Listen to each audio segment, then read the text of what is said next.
it's time for Tea at 2. Thank you for joining me today. My name's Suzanne Manners. I have Taylor Hazan visiting with us. Hi. Taylor is new in the library. We're so happy she's here to run our Adult Services department. She's a new manager in the library, and it's really exciting to have you today. It's a delight to be here. Thank you. We're going to talk about all the fun things to read in the new year, right? It's time for the New Year's resolutions. Don't forget to add reading to your list. Mm-hmm. Reading is so important.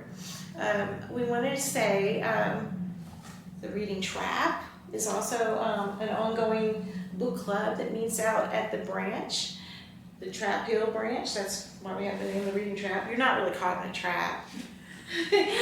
But I want to tell you this. Last year, we used to have a film program every first Saturday that complements what the branch would be reading. This year, we have a whole new setup. We'll be showing films on occasion. You'll have to check the calendar and follow us on Facebook to find out what they are. We won't have the first Saturday filming anymore this year. But we might do something a little different, which I want to share with you. This new book that is put together with a lineup of everything that's going to be read in the new year. And the first thing we're going to do, and notice here, we're celebrating literary birthdays. So our first birthday is Mr. Edgar Allan Poe. You want to come out and find out about him? We'll be reading the Purloined Letter, but there's a lot of other Poe recommended reads, and you can find Poe on our shelves, or we can order books for you.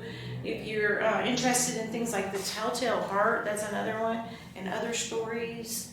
Do you remember Poe? How gothic? Yeah, nice and creepy, a little scary. I think the Purloined Letter is kind of more of a mystery too, so it's not just the creepy short stories, but some more important things where too. the Purloined Letter has a quote. It's one of his very first detective stories, so sometimes the more ingenuity you employ to conceal a letter, the more likely you are to place it in plain sight. So everything hiding in plain sight. What's this letter all about? I don't know. I have to find out. But along that line, at the branch, when we have our conversations, we always meet at noon on the second Thursday of the month.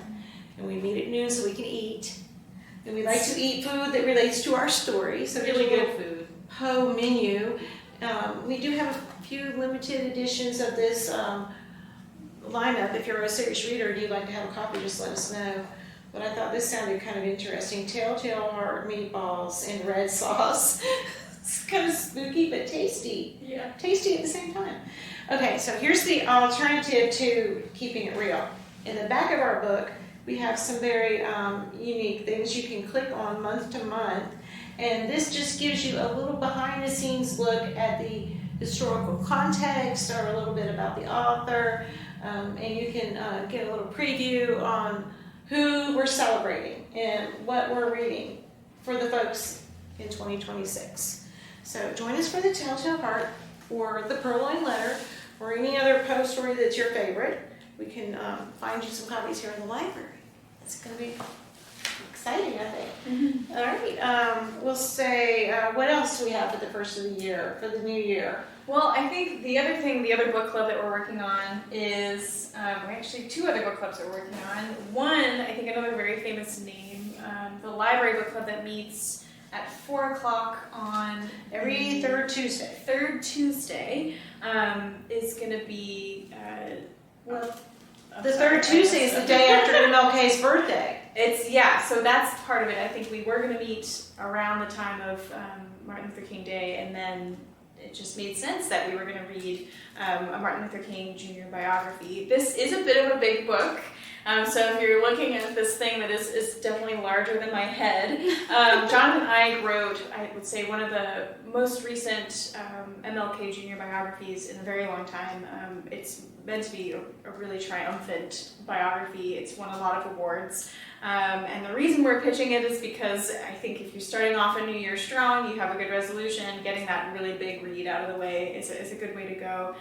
The book is really digestible. It is broken into a lot of different parts, so if you don't want to read the whole thing, that's okay. But if you're going to read a big book this year, this is probably the one to read, so come join the library book club for that one. I was looking at that book, and I'm glad you pronounced his name correctly for me, because I was calling it wrong. It's Jonathan Eig. He's a really notable biographer, and he wrote one on Lou Gehrig as well. We have several of his biographies in our collection, and we have a huge biography collection here. So. And there's pictures. There are pictures. I always have photos of the famous people, so that's going to be good. Yeah, that's our second book club. It's actually happening a little bit later in January. Our third book club that we have, though, is Talking Service. Did you want to talk about that? Well, Talking Service has been going on for quite a bit now. Every second Friday at 10 in the library. It's targeted to our veteran audience, but it's open for everyone who wants to know and understand war and cultural boundaries and learn so much to learn. Mm-hmm. I've been working with our veterans to document their stories, and I said, well, let's get together and share some stories with them. So this big anthology, this is not all read in one sitting, and you've heard this before. They're little short excerpts. There's 44 pieces in this anthology, and we will be discussing something that's not even in this anthology right now in January, but it's related to George Washington. He has some letters in here, and so one of the things that our veterans were interested in knowing about with the country's 250th anniversary is how it all got started, and we'll be reading the letters that he corresponded to with General Cornwallis, who, of course, surrendered to Washington at the end of the Revolutionary War times. So if you want to find out about that, that is on the second Friday at 10. January 9th at 10 a.m. January 9th. By the way, you made me remember something. January 8th, Talking Service Book Club. January 9th. No, there's a blooper for you. January 8th, the Reading Trap Book Club. January 9th, the Talking Service Book Club. And then January the 20th, so you have a little bit more time to make your way through King by Jonathan Eig. That's right. There's a lot to read, but it's always good. Yeah, quite a few book clubs. Historically resonant people, all very famous Americans. Pretty sure Edgar Allan Poe's Oh, Washington and King. What a lineup. Yeah, so incredible people. Great place to come and just talk about books, and it's definitely, as we go into the 250th anniversary of the U.S. next year in 2026, or this year in 2026, we'll be probably doing a lot more programming around sort of the origins of our nation, and then looking at the history of the last 250 years of the United States. Across the nation and in our own town, in our own state as well. It's very intriguing. I'm really excited about learning this year. I have a long list of to reads on my reading resolution list. Yeah, same. Also, I want to say something for the children. They read, in this summer to keep their skills fresh in the school year. Well, there's a winter break too. Don't forget to read in the winter. When you're out there and it's snow in the forecast and you go for the milk and bread, don't forget to come to the library and get the books. Because you want to hunker down with some good reads, and they have a winter reading challenge going on, and you can earn some prizes. So check in with the Children's Librarian to find out about that. I always remember my mom would say, okay, you have to take a nap, but you don't have to go to sleep. And then I would go gather my books and snuggle under the covers and read. So it's fun. All ages need to read. Okay, so here's another quick reminder for the new year. We're going to be closed on January the 19th, which is to celebrate Martin Luther King's birthday.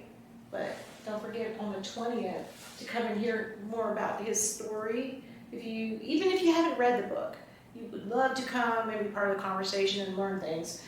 Sometimes I don't even finish a book before the book club date, but I still want to, learn what everybody thinks about it. To me, it's not really a spoiler alert, but if you want to digest that book, we've got copies available, right?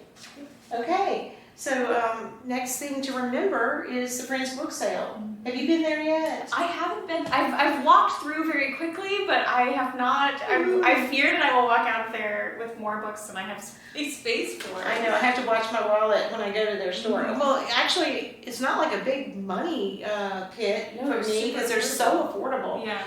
But my shelves are full. Yeah. And books are furniture, and I like to look at them even if I don't read them. But I want to try to read everything I buy. Eventually, I might get to accomplish that goal in life. But have good books around, and just talking about that, when I was growing up, I would go to my grandma's house and look at all her books. So I'm thinking to myself, if I don't read all these books, maybe one day my grandkids will come over here and read them too. Just come look at them all and read them too. Yeah, as long as somebody reads them. That's right. Well, the Friends, they just had their 50th anniversary last year. They've been supporting this library for the last 50 years. Unbelievably, they sell books at that book sale every month, and the funds that they raise come to help fund the programs we do and the supplies we need. So you're helping us when you go to the Friends book sale, and they meet every second Thursday, Friday, and Saturday of every month. So, as I mentioned earlier, the second Thursday, January the 8th, we're going to be reading Poe in the afternoon. Go meet up with the Friends book sale and get you some good reads. Come back on the 9th for our talk about veteran-related subjects when we discuss Washington and his letters to General Cornwallis when they surrendered in Yorktown. It's a memorable date for me. I love history. I grew up in Yorktown.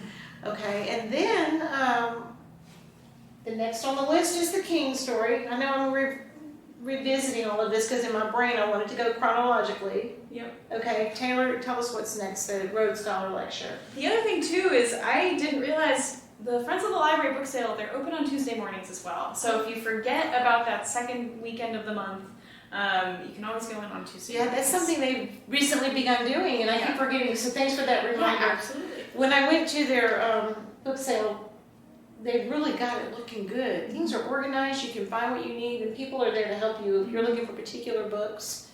And like I said, the prices are really affordable. Absolutely. Rhodes Scholar Lecture. So we do, it's a monthly program. It's a really wonderful thing that Adult Services has been doing for a while now, and we're starting the new year keeping up our Rhodes Scholar Lectures. So just head on down to the meeting room on January the 26th. It's going to be happening at 1 p.m.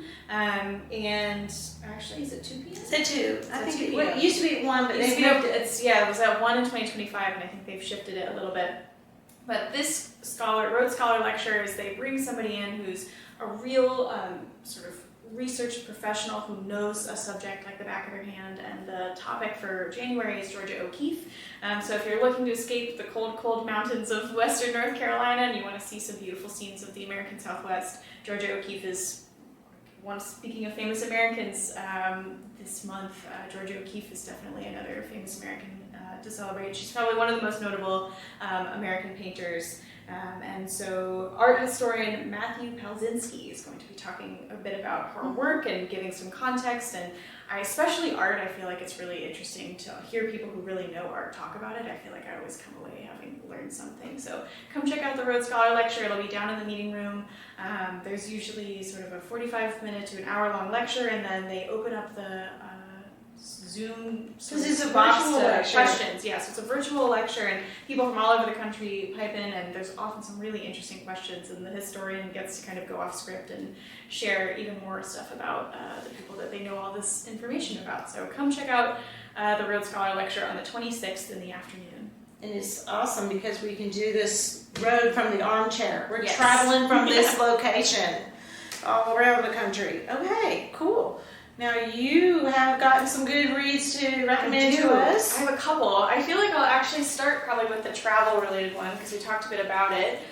Since I am the new Adult Services Librarian upstairs, part of my job for myself as I've kind of oriented myself to this new library is I'm trying to read from all the different sections of the library, and one of those sections is the North Carolina history section. So I ended up reading Jerry Bledsoe's From Whalebone to Hothouse. This is a book that he wrote in 1982. If Bledsoe sounds familiar, he's a pretty famous journalist from North Carolina. He's also written some really famous true crime novels as well. This book was him literally driving across Highway 64, which starts at one end of North Carolina and goes all the way to the coast, and he just paints these really beautiful sort of pictures of these different towns all across North Carolina and the people that he's met and the history that he encounters. So if you're looking to learn a bit more about North Carolina, perhaps a snapshot of the 80s as well, I really like Jerry Bledsoe's From Whalebone to Hothouse. Cool. That's interesting.